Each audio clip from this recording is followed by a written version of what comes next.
Segera download Quran Tadabbur, dia meraih tafsir kebaikan. dalam genggaman Contoh, Anda. Bulan Ramadan adalah bulan Al-Quran.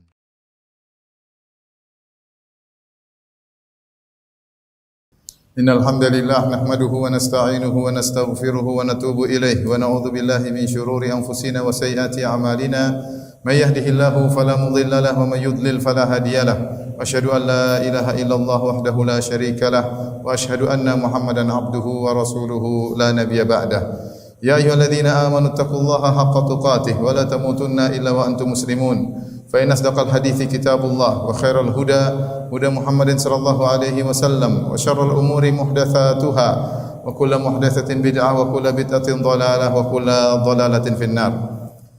معاشر المسلمين أوصيكم ونفسي بتقوى الله فقد فاز المتقون.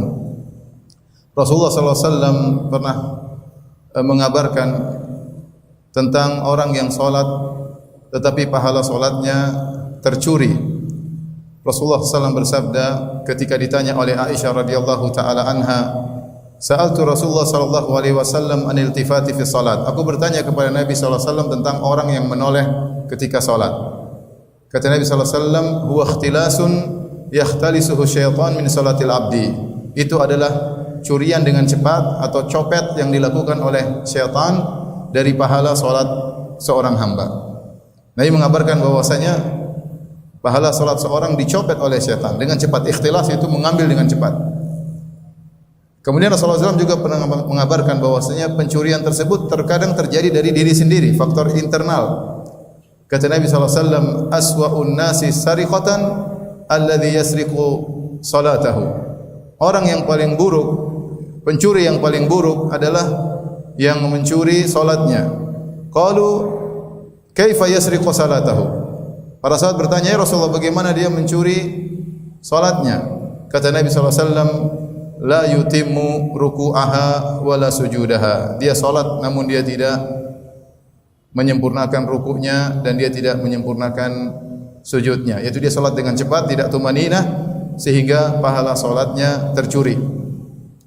Para ulama menyebutkan demikian pula ibadah-ibadah yang lain ada pencurian. Di antaranya pencurian yang terjadi pada puasa seorang hamba. Seorang hamba ketika berpuasa maka hendaknya dia beradab, bukan hanya sekedar menahan lapar, menahan dahaga, menahan syahwat, tapi dia harus beradab ketika dalam ibadah puasanya. Nabi SAW bersabda, "Idza kana yaumu siyami ahadikum fala yarfuth wala yaskhab wala yajhal wa fi riwayah wala yujadil." Jika salah seorang dari kalian sedang berpuasa, maka janganlah berkata-kata kotor, janganlah teriak-teriak, janganlah melakukan perbuatan-perbuatan orang jahil dalam riwayat, dan jangan berdebat, jangan berjidal. Wa in sabbahu ahadun aw qatalahu, kalau ada orang mencaci maki dia atau mengajaknya berantem, falyaqul inni mru'un shaim, katakanlah aku sedang berpuasa, yaitu dia jaga puasanya jangan sampai pahalanya tercuri dan dia tidak menggubris gangguan orang terhadap puasanya. Karenanya Jabir bin Abdullah radhiyallahu ta'ala anhu pernah berkata, "Idza sumta falyasum sam'uka wa basaruka wa lisanuk." Jika kau berpuasa, maka berpuasalah pula pandanganmu, pendengaranmu dan juga lisanmu. Kemudian beliau berkata juga, "Wala taj'al yauma siyamika wa yauma fitrika sawaan." Dan jangan kau jadikan hari puasamu seperti hari tidak berpuasa, sama saja. Inilah adab dalam berpuasa. Jika seorang ingin pahala puasanya sempurna, maka dia berusaha menghindarkan pahala puasanya tercuri atau dicuri, maka dia beradab dalam puasanya. Di antara hal-hal yang bisa menjadikan pahala puasa kita tercuri adalah seorang berpuasa namun menganggap puasa tersebut hanya sekedar rutinitas tahunan, tidak disertai dengan keimanan dan ihtisaban. Padahal kalau orang ingin pahalanya sempurna, hendaknya dia berpuasa dengan iman dan ihtisab. Nabi SAW bersabda, "Man shoma ramadhana imanan wa ihtisaban, ghufira lahu ma taqaddama min dzambih." Barang siapa yang berpuasa dengan penuh keimanan, itu yakin bahwasanya ini diwajibkan oleh Allah. Yakin bahwasanya Rabbul Alamin yang mewajibkan, pencipta kita yang mewajibkan puasa ini. Yakin bahwasanya Allah Subhanahu wa taala memberikan pahala bagi orang yang berpuasa dengan benar. Wahtisaban, dan berharap pahala. Ghufira lahu ma taqaddama min dzambi, maka akan diampuni dosa-dosa yang telah lalu. Apa makna ihtisab? Abu Sulaiman Al-Khattabi, salah seorang ulama besar di mazhab Syafi'i rahimahullah, berkata, makna ihtisab adalah ar-raghbah fi thawab tayyibatan nafs ghairu mustathkhilin li siyamihi wala mustatilin li ayyamihi. Namanya ihtisab yaitu berharap dapat pahala, jiwa dengan tenang semangat berpuasa, kemudian tidak merasa berat dengan puasa tersebut, semangat dan tidak merasa bahwasanya kok tidak selesai-selesai puasa, terlalu panjang, terlalu lama. Enggak, dia puasa dengan semangat. Orang yang seperti ini, yang berpuasa dengan semangat, yakin bahwasanya segala keletihannya ada pahalanya, maka dia berpuasa dengan imanan wa ihtisaban, dan Allah menjanjikan akan diampuni dosa-dosanya yang telah lalu.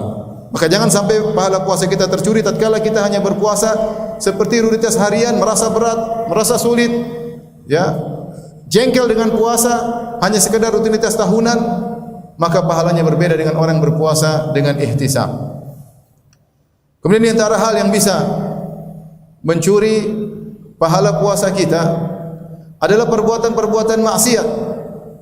Rasulullah SAW mengingatkan dalam hadis qudsi, Allah berfirman, "Man lam yada' qaula zur wal jahla wal amala bihi, falaysa lillahi hajatun fi ayyada ta'amahu wa syarabahu."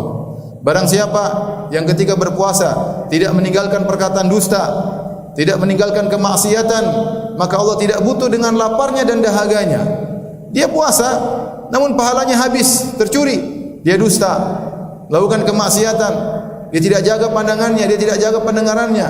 Dia melihat apa yang dia ingin lihat, dia dengar apa yang ingin dia dengar. Seakan-akan hari puasanya seperti hari-hari biasa. Orang seperti ini, falaysa lillahi hajatun fi ayyada at'ama wa syarabahu. Allah tidak butuh dengan laparnya dan dahaganya. Makanya Rasulullah SAW bersabda, "Rubba sha'imin laisa lahu min siyamihi ilal ju' wal 'atash, wa rubba qa'imin laisa lahu min qiyamihi ila sahar." Betapa banyak orang berpuasa, dia tidak mendapatkan dari puasanya kecuali lapar dan dahaga. Dan betapa banyak orang yang salat malam, dia tidak mendapatkan pahala salat malamnya kecuali hanyalah begadang saja. Maka seorang bertakwa kepada Allah Subhanahu wa taala. Jangan sampai dia berpuasa dia tidak jaga penglihatannya, tidak jaga pendengarannya, tidak jaga lisannya. Bahkan diriwayatkan dari sebagian salaf, diriwayatkan dari Aisyah radhiyallahu taala anha, diriwayatkan dari Abu Ubaidah bin Al-Jarrah radhiyallahu taala anhu, siapa yang berpuasa kemudian dia berghibah, puasanya batal. Puasanya batal. Bukan cuma pahalanya, puasanya batal dan dia harus mengqadha. Namun yang pendapat dipilih oleh mayoritas ulama, siapa yang berbuat ghibah ketika dia berpuasa, puasanya tetap sah, tapi pahalanya tidak ada. Pahalanya telah tercuri habis oleh perbuatan maksiat yang dia lakukan. Sebagaimana seorang yang kemudian dia berpuasa dan dia berdusta. Dia berdosa, menyebarkan berita hoax, dia bikin berita hoax. Dia sebarkan beritanya, dia dusta, maka puasanya sah, namun pahalanya tidak ada sama sekali. Aqulu qawli hadza astaghfirullah li wa lakum wa lisa'il muslimin min kulli dhanbin wa khati'ah fastaghfiru innahu huwal ghafurur rahim.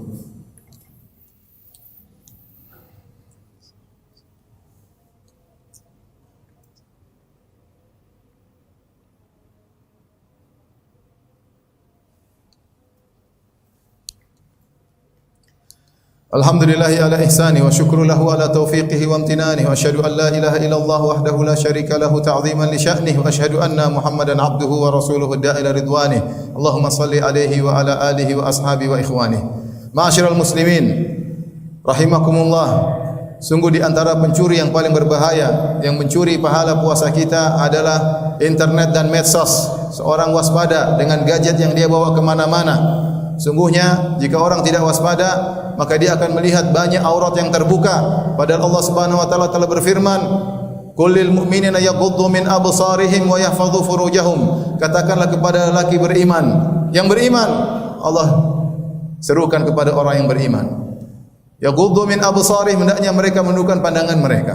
Karena saking terbiasa di antara kita melihat aurat wanita terbuka, pembawa acara yang tidak memakai jilbab, iklan-iklan yang terlihat aurat wanita, sampai saking seringnya kita pun tidak istighfar ketika melakukannya. Kita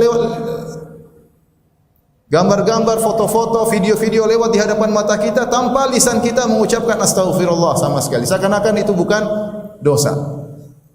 Terlebih lagi di bulan Ramadan, kita tidak beristighfar.